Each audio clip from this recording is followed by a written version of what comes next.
जबलपुर नाम के शहर में तेजस अपनी पत्नी नीरू के साथ रहता था। पति पत्नी दोनों ही नौकरी करते थे। एक दिन तेजस गांव अपनी माँ के पास फोन करता है। हेलो, प्रणाम माँ। जीते रहो माँ, तुम दादी बनने वाली हो हैं?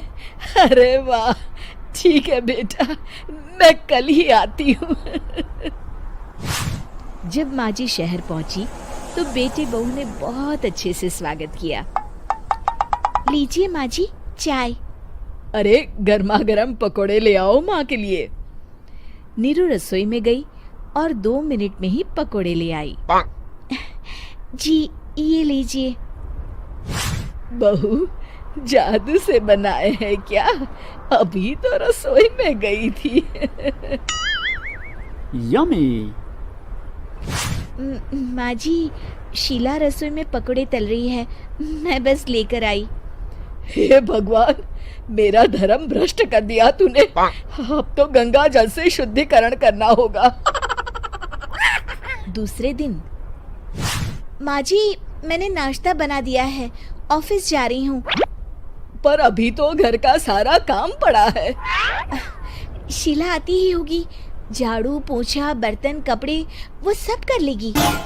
हमारे जमाने में घर का सारा काम हम ही करते थे। जी माँ जी, आप बहुत होशियार हैं, मैं घर ऑफिस दोनों नहीं संभाल पाती। तो जरूरत क्या है घर से बाहर जाकर चाकरी करने की? वैसे भी घर का काम खुद करने से घर में बरकत आती है, समझी? पर माँ जी। पर वर कुछ नहीं, इस महीने की पगार मिले फिर ऑफिस बंद है। हाँ।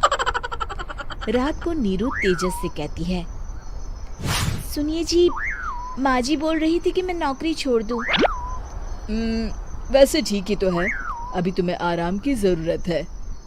फिर भी आराम कहाँ, शीला को छुड़ाने के लिए बोल रही थी। तो अब 24 घंटे में इतना काम तो कर ही सकती हो। पर जॉब पसंद है मुझे, घर पर मन नहीं लगेगा। अगले दिन जब दोनों ऑफिस के लिए निकल रहे थे, मेरी तो कोई कीमत ही नहीं है इस घर में। माँ जी, आजकल महंगाई बहुत है, रहन सहन भी बदल गया है, दोनों नौकरी करते हैं तभी ठीक रहता है। अच्छा, तू कहना क्या चाहती है? मेरा बेटा तुझे बिठा के खिला नहीं सकता? तू ही इस घर का खर्च चला रही है, हैं? नहीं माँ जी, मेरा वो मतलब नहीं था।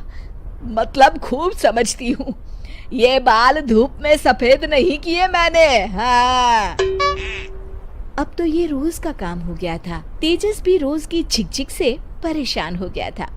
एक दिन उसने कहा, नीरू, वैसे भी तुम्हें मैटरनिटी लीव मिलने वाली है, तो अभी से ही छुट्टी ले लो।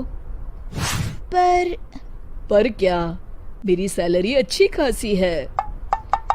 आखिर नीरू ने रिजाइन कर दिया। जब बच्चा हुआ तो घर में सब बहुत खुश हुए। कुछ दिनों बाद तेजस फाइल देख रहा था। क्या हुआ तेजस, कुछ परेशान लग रहे हो? हाँ, वो हमारी जितनी सेविंग्स थी वो तो हॉस्पिटल में और छठी के फंक्शन में खत्म हो गई है नीरू।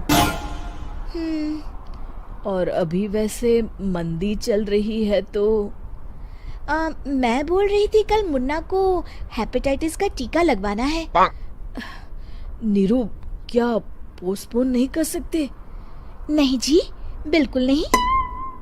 अब तेजस को समझ में आ रहा था कि उससे गलती हुई है। पैसों की कमी का असर घर के माहौल पर भी पड़ रहा था। अगले दिन, बेटा मेरा चश्मा और ये दवाइयाँ ले आना, पर्चा देते हुए माँ जी ने कहा।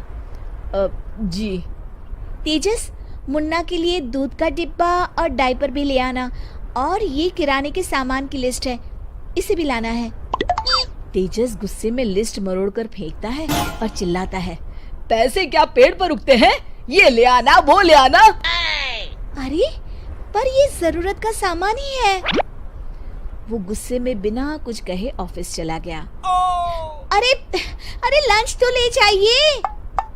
नीरू दौड़कर डिब्बा पकड़ाती है। एक दिन खाना खाने के बाद, नीरू, अब तो मुन्ना कुछ बड़ा हो गया, तो अब तुम वापस ज्वाइन कर लो ना जॉब। पर इस रिसेशन में जॉब मिलना बहुत मुश्किल है। ट्राई तो करो। फिर मुन्ना, माँ जी है ना, और एक फुल टाइम मेड भी लगा लेंगे। पर माँ जी, उन्हें तो पसंद नहीं। तभी माँ जी वहाँ आ जाती है और प्यार से नीरू के सर पर हाथ फेरते हुए बोलती है, अब मेरी समझ में आ गया बहू, पहले के और अब के समय में अंतर है। तुम काम शुरू करो, मुन्ना की जिम्मेदारी मेरी। मेरी प्यारी माँ जी। ये कहकर नीरू उनके गले लग गई। शिक्षा, परिवर्तन संसार का नियम है, हमें भी समय के साथ चलना चाहिए। उम्मीद है कि आपको हमारी ये कहानी पसंद आई होगी।